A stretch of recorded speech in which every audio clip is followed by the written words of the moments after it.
السلام عليكم ورحمة الله وبركاته، ازيكم حبايب قلبي عاملين ايه؟ وحشتوني كتير قوي، بحبكم في الله. هنعمل النهاردة وصفة بجد تجنن. لايكاتكم يا امارات، ويلا نخش على الفيديو بتاعنا. معايا معلقة صغيرة من توم البودرة وبصل البودرة، ومعايا معلقة صغيرة من البابريكا، ومعلقة صغيرة من الملح، ومعايا مكعب مرق فراخ، ومعايا فلفل اسمر معلقة صغيرة، وسبع توابل، ومعايا زي ما انتم شايفين كده بشر طماطمايه، وبصلايه صغيره كده خدنا الميه بتاعتها، ومعايا معلقه من دبس الرمان، ومعلقه من الخل، وهنزل بمعلقتين من الزيت، واقلب الكلام الجميل دوت. وما ننساش رشه بسيطه خالص من بودره الزعفران، هتوديه اللون في حته تانية. الخلطه ديت او المكونات الجميله ديت حلوه قوي للمشويات عامه، بتدي طعم حلو قوي. جربوا وان شاء الله على ضمانتي جميله جدا. شايفين؟ هنقلب الكلام الجميل ده حلو قوي مع بعضه. وهنزل معايا اجنحة فراخ انا شارياها حلوة قوي، ولادي بيحبوها بيطلبوها مني على طول. شايفين ما شاء الله جميلة جدا نظيفة. معايا كيلو ونص من اجنحة الدجاج. مين قال ان هي اكلة الغلابة؟ ده بتتباع في كنتاكي بمبلغ وقدره، وكلنا عارفين اجنحة الدجاج بيتعمل منها وصفات كتيرة قوي حلوة، ودي طريقتها سهلة جدا وبسيطة وطعمها بجد يجنن. انا ضفت معلقة كاتشب صغيرة تدي طعم حلو معايا زي ما انتوا شايفين كده، وبتدي برضو لون حلو.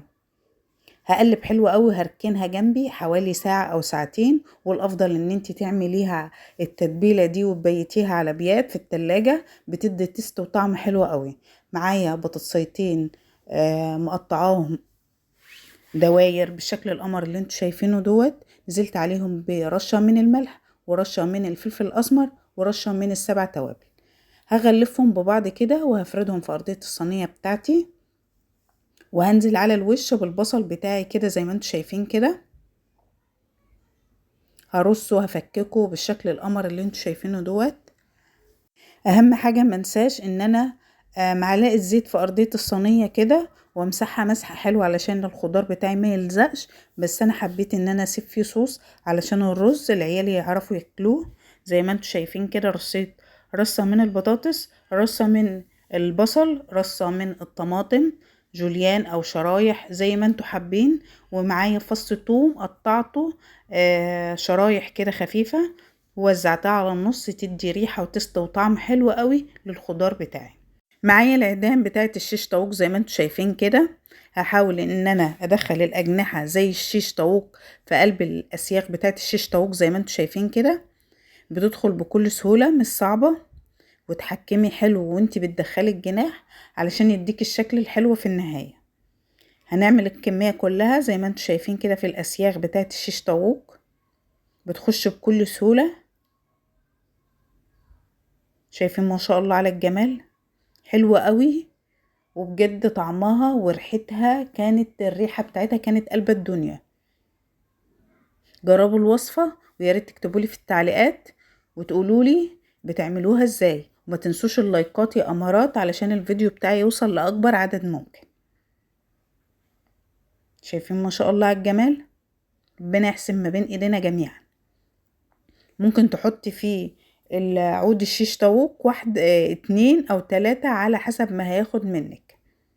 شايفين ما شاء الله جميلة جدا جدا. اخر اتنين هنحطهم اهوت مع بعض. ما شاء الله احجامهم كبيرة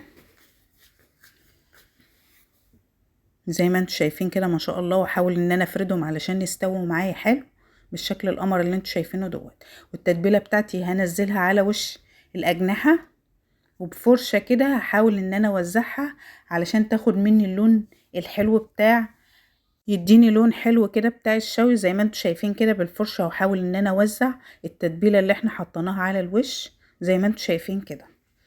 ومعايا فويل هغلف الصينية بتاعتي علشان ادخلها الفرن، هتاخد لها حوالي ساعة وربع عشان تستوى معايا تماما وتبقى حلوة.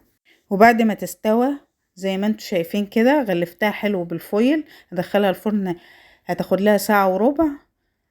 هتستوى حلوة قوي. هشيل الفويل من على الوش، هتاخد لون وهتديني الجمال ده كله. انا سبت صوص خفيف كده معايا زي ما انتوا شايفين كده، علشان اللي حابب ياكل منه زي ما انتوا شايفين كده.